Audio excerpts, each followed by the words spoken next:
महान प्रयोजन के श्रेयाधिकारी बने। गिरने गिराने, मिटने मिटाने की ध्वंसात्मक योजनाओं में अनेकों मनचले साथ देने, सहायता करने के लिए सहज ही तैयार हो जाते हैं। होली जलाने के कौतूहल हेतु छोटे बच्चों से लेकर किशोर युवकों तक का एक बड़ा समूह लकड़ियां बीनते देखा जाता है।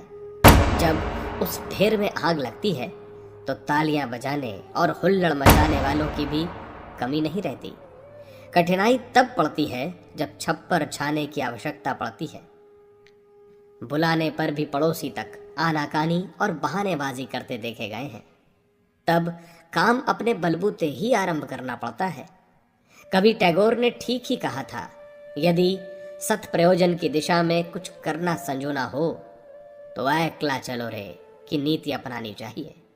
गीताकार के परामर्शानुसार सारा संसार जब मोह निद्रा में लंबी तान कर सो रहा हो, तब भी योगी को प्रचलन के विपरीत जागते रहने की, जन सुरक्षा की हिम्मत जुटानी चाहिए।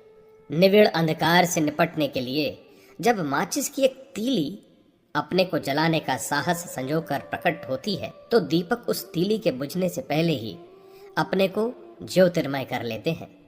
इतना ही नहीं, दिवाली जैसे विशेष पर्वों पर प्रज्वलित दीपकों की विशालकाय वाहनी तक स्थान स्थान पर जगमगाती दृष्टिगोचर होती है।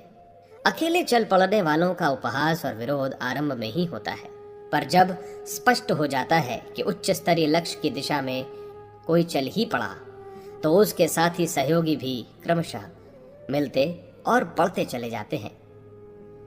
निष्ठा भरे पुरुषार्थ में अद्भुत आकर्षण होता है।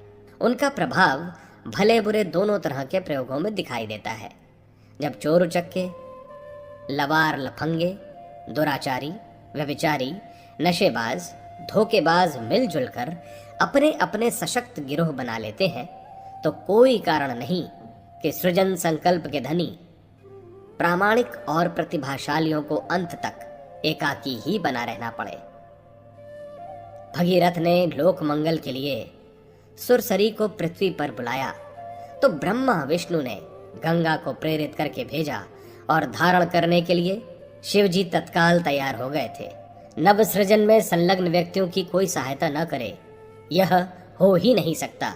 जब हनुमान, अंगद, नल, नील जैसे रीच वानर मिलकर राम को जिताने का श्रेय ले सकते हैं, तो कोई कारण नहीं कि नव सृजन के कार्य क्षेत्र में जुझारू योद्धाओं की सहायता के लिए अदृश्य सत्ता दृश्य घटनाक्रमों के रूप में सहायता करने के लिए दौड़ती चली न आए।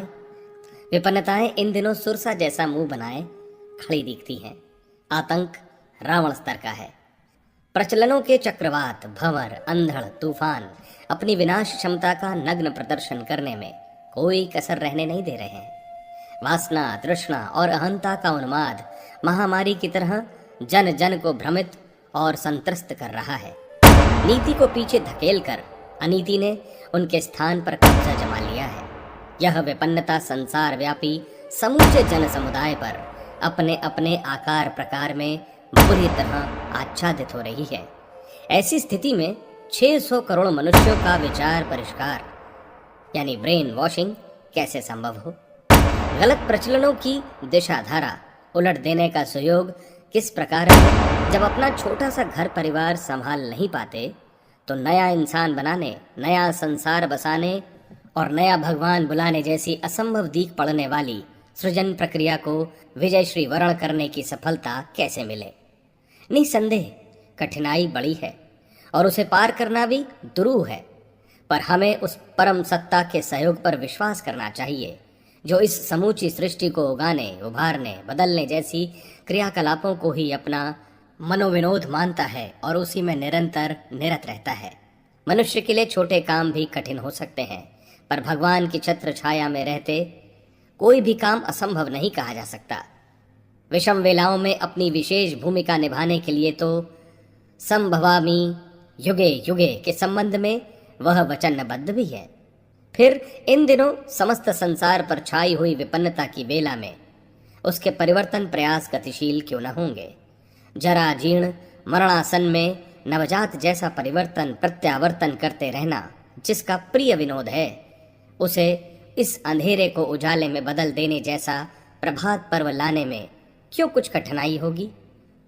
युग परिवर्तन में दृश्यमान भूमिका तो प्रामाणिक प्रतिभाओं की ही रहेगी, पर उसके पीछे अदृश्य सत्ता का असाधारण योगदान रहेगा।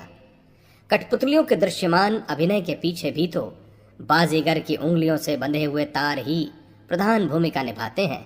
सर्वव्यापी सत्ता निराकार है, पर घटनाक्रम तो दृश्यमान शरीरों द्वारा ही बन पड़ते हैं। देवदूतों में ऐसा ही उभय पक्षीय समन्वय होता है। शरीर तो मनुष्य के ही काम करते हैं, पर उन श्रेय अधिकारियों का पथ प्रदर्शन, अनुदानों का अभिवर्षण उसी महान सत्ता द्वारा होता है।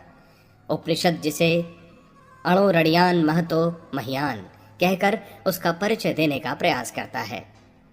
हवाई जहाज के लिए उपयुक्त हवाई पट्टियां पहले से ही विनिर्मित करनी होती हैं। शासनाध्यक्षों के लिए साफ सुथरे, सुरक्षित और उपयुक्त स्थान की पहले से ही व्यवस्था करनी पड़ती है। जिस महान प्रयोजन में इन दिनों परमेश्वर की महती भूमिका संपन्न होने जा रही है, उसका श्रेय तो उन जागरूकों, आदर्शवादियों और प्रतिभा संपन्नों को ही मिलेगा, जिनने अपने व्यक्तित्व को परम सत्ता के साथ जुड़ सकने जैसी स्थिति को विनिर्मित कर लिया है। इसी आवश्यकता पूर्ति को कोई चाहे तो युग साधना भी कह सकता है। शरीर और उसकी शक्तियों के भले बुरे पराक्रम आए दिन देखने को मिलते हैं। समर्थता, कुशलता और संपन्नता की जय जयकार होती है, पर साथ ही यह भी मानना ही पड़ेगा कि इन्हीं तीनों क्षेत्रों में फैली अराजकता ने वे संकट खड़े किए हैं जिनसे किसी प्रकार उबरने के लिए व्यक्ति और समाज छटपटा रहा है। इन तीनों के ऊपर उठकर एक चौथी शक्ति है, भाव संवेदना। यही दैवी अनुदान के रूप में जब मनुष्य की स्वच्छ अंतरात्मा पर उतरती है तो उसे निहाल बनाकर रख देती है। जब यह अंतःकरण के साथ जुड़ती है तो उसे देवदूत स्तर का बना देती है। वह भौतिक आकर्षणों, प्रलोभनों एवं दबावों से स्वयं को बचा लेने की भी पूरी क्षमता रखता है। इस एक के आधार पर ही साधक में अनेकानेक दैवी तत्व भरते चले जाते हैं।